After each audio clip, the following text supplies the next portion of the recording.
Наредниот вторник во Будимпешта ќе се потпише договорот за унгарскиот кредит во висина од 500 милиони евра, рече министерката за финансии Гордана Димитриевска-Кочовска. Кон средината на месецот се очекува парите да легнат на буџетската сметка.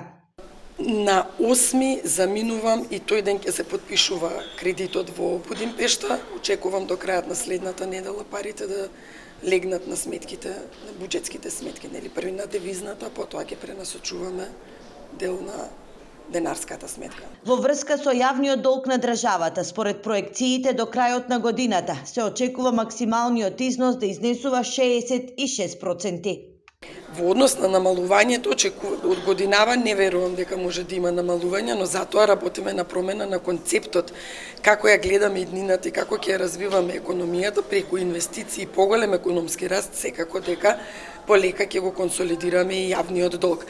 Во делот на поврат на ДДВ министерката рече дека компаниите редовно го добиваат, а подолго чекаат само оние каде што одредени ситуации дополнително треба да се испитат. Кочовска посочи дека во моментот се прават проверки, бидејќи од претходното раководство во управата за јавни приходи има отворено налози во износ од повеќе од 1.400 милиони денари.